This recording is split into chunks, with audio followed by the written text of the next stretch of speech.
Kapag ka sinabing makirot ang bayag, so tinatawag po itong mga testicular pain.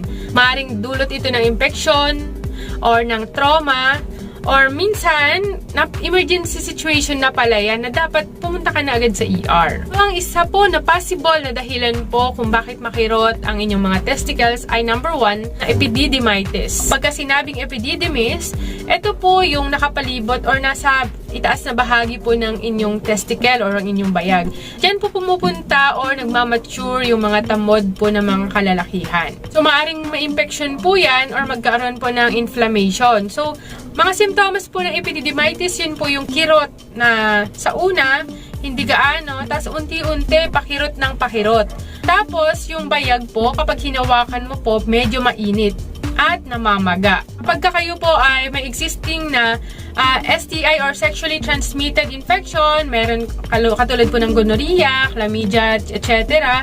Or meron po yung UTI, no? Pag may UTI po kayo, maaaring maka-apekto rin po yan dyan sa epididymis. So, nagagamot po yan sa pamamagitan ng antibiotics. So, doktor lang po ang maaaring mag-prescribe po niyan. Kaya napakahalaga ang magpa-check up po kayo. Pangalawang dahilan po, yung tinatawag na hernia or yung sa Tagalog ay luslos. Ang luslos or hernia ay nangyayari kapag kayong abdominal muscles po ninyo. Yung muscles dito sa tiyan po ninyo ay weak, mahina. May pinoprotektahan po yan ng mga contents like the intestine, okay, yung mga organs po natin sa tiyan. Kapag kayan, lumusot po dun sa mahinang muscle, lulusot po yan, especially like dito sa singit po ninyo, no, kapag ka may weak part po dyan, mahina, lulusot po yung, sabi natin yung intestine po ninyo, mapupunta dun sa bayag, okay? Yun yung tinatawag na luslos. So, ang gagawin po ng mga doktor, maaaring itulak po nila yung lumusot na bahagi na yon dun sa weak part, dun sa butas, para maibalik, o kaya naman po, i-repair po nila yon sa pamamagitan ng surgery. Kaya advice ko po kapag ka medyo nakaramdam po kayo ng ganyan, no, yung biglang pakirot, lumaki po yung part po ng isang bayag po ninyo, yung kaliwa or kanan, napakahalaga po ang pagsusuot po ng mga supporter and then magpa-check up po kayo para hindi po lumala at iwasan nyo po pagbubuhat ng mabibigat o kaya yung mga strenuous activities. Baka kasi lumala at baka biglang bumaba po yung inyong tinatawag na mga intestine po no doon, baka lumaki bigla at mahihirapan na po yung mga doktor na ayusin po yan pagka sobrang laki na po. Okay, pangatlong reason, yung tinatawag po na kidney stone. Okay, may bato sa bato. Yun po yung tinatawag na bato sa bato. Pag nagkakaroon po kasi ng lower back pain, maaaring mag-radiate po yun. Or maramdaman mo po yun sa iyong bayag, kaliwa or kanan. So, ang mga simptomas po ng kidney stone, ito po yung may dugo sa ihi. At masakit kapag ka umiihi. Pagkahilo, sobrang sakit dun sa ulo ng iyong ari. Makirot na parang tinutusok or sinasaksak dun po sa may likod po ninyo at nararamdaman po ninyo sa iyong bayag.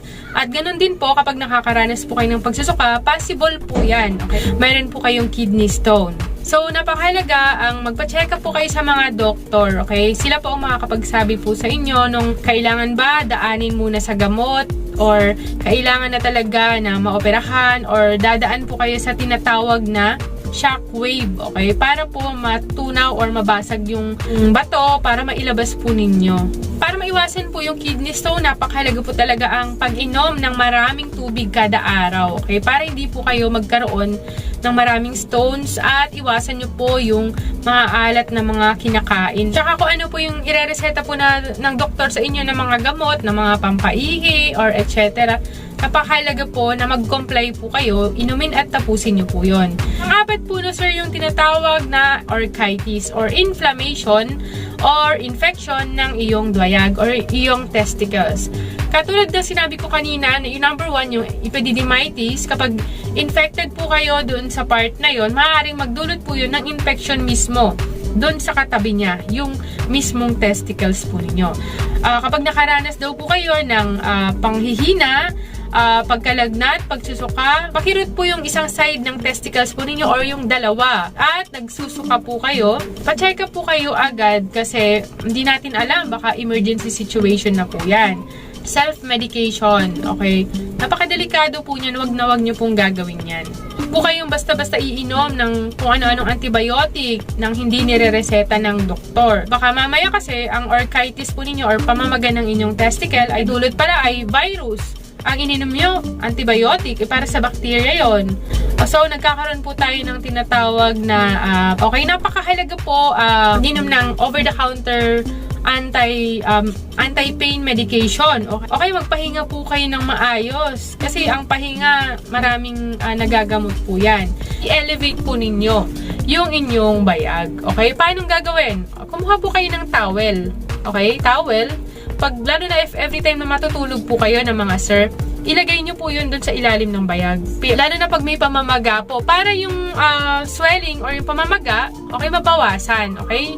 Ilagay nyo po sa ilalim ng bayag every time na matutulog po kayo sa gabi or nakahiga po kayo. Or kung hindi nyo po maiwasan ang tumayo at maglakad, okay, gumamit po kayo ng tinatawag na supporter. Para po hindi siya lumalaylay-laylay. Kasi masakit po talaga yan.